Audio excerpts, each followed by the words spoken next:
Hi, I'm Holly Mortimer, and I am your English teacher this quarter. And I just wanted to walk you quickly through a few critical items to note for our course this quarter. And my mouse is in a little bit of an awkward place, so I apologize. A little bit about me. I live in Boise. I have a couple of boys. My husband has a construction company, and I help him with that. I'm also an avid runner. I like to cook, which is good because my kids eat a lot.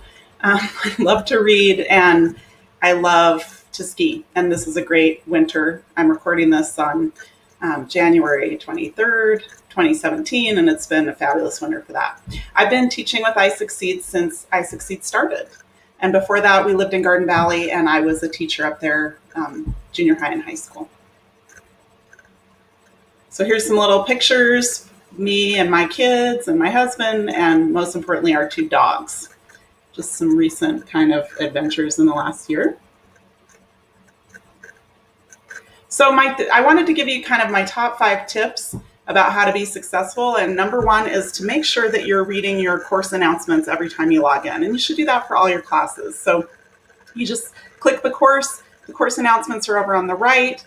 Click on them to see all posts, and then you can view each one completely because it only gives you like a little snippet of the announcement. But you want to be sure to read those because all of your teachers will use that tool to post important information. And I make mine last the whole quarter, so you can always go back to it and revisit that information if you need to. Tip number 2, EduGuide activities are worth 15% in your English courses. So that's something that you want to tackle early, and you only have to do 6. They're really short, so make sure that you're not overlooking those. And there are links to getting the EduGuide activities done, either if you're setting up a new account or just the login. There are links for that in the course announcements. I emailed them. And also in the teacher notes, every time there's an exam, I have a little reminder to get your EduGuide done. So you only have to do 6. You can only do 1 per day, so don't leave them to the very end. If I were you, I'd use the same login information as you use for school. It just makes it simpler when you create your account. If you already created an account, email me and I'll remind you what you set up, because you don't want to, if you create a new account, it'll start you all the way over, and that'll be a pain. By the way, I only enter those grades once a week, so it doesn't update automatically as soon as you do it. Tip number 2. Oh, that should actually be tip number 3. I didn't number very well. Make sure you're checking your school Gmail account. All teachers use that to disseminate information to you. I use it a lot, and that's how I send out links and extra credit opportunities and alternative options for projects and important updates and course progress reports. So you're going to want to check your school Gmail. And if you don't know how to log into that, send me a message through FlipSwitch and I'll help you get that set up. Oops, I went too far. Tip number 3, teacher tools. I create project roadmaps, which are kind of step-by-step instructions on completing the projects, and I post those in the course, in announcements, and actually in the course and teacher notes. So be sure that when you see a link, a little message from me, it has my picture, that you click on that to see what that is. This quarter, I'll have videos to help walk you through some of the things that you have to do for the course. So just be sure that you're using those. I try to make it easier for you to complete those big projects because they're worth a lot in your grade. Make sure you're reading the teacher notes in the course. Those are really important. That's where I post a lot of information. I give you, sometimes I think the instructions might be a little misleading, or you might wander off track a little bit. So I'll post a teacher note where I know students have had trouble in the past. So just be sure you read those. They're part of the course, and they're kind of just trying to help you out to get through the course as quickly as possible and with the best grade that you possibly can get. The most important thing is to ask for help. That's pretty much my number 1 role as your teacher at iSucceed. So in a brick and mortar school, teachers do a lot of work with curriculum, planning lessons, and coming up with readings and making exams. In our school, our curriculum is something that we already have all set. So my biggest job is to help you understand the material and get through it and earn your credit. So be sure that you're contacting me anytime that you have any kind of trouble, if I can't get the answer for you, I even have students sometimes are like, how many credits do I need to graduate? And I don't know that, but I can definitely get the information for you.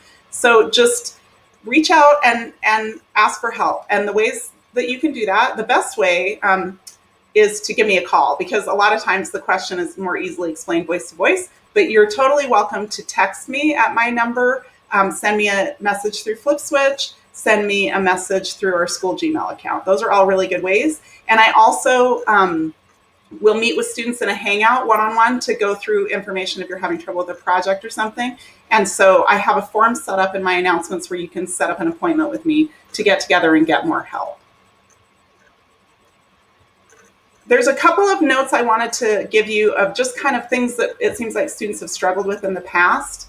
So when you're working on a project, you won't see a way to turn that in until you get to the end of the unit. So projects are always due at the end of the unit. And until it's that point in the unit, you won't see a button that says submit. So just keep saving the project as you go through the unit. And when you see that submit button, go ahead and turn it in. You can redo any project as many times as you'd like to until you get the grade that you want.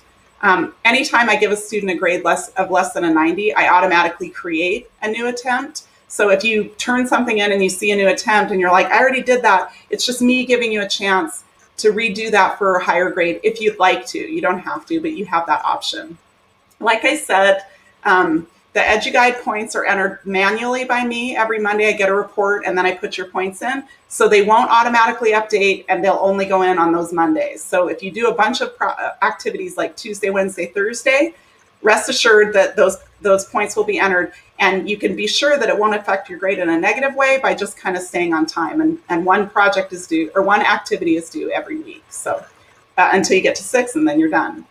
If you submit a project blank or you get less than a 90, I automatically create that new attempt, but you don't have to use it, like I said. Okay, just a kind of an attendance note for iSucceed.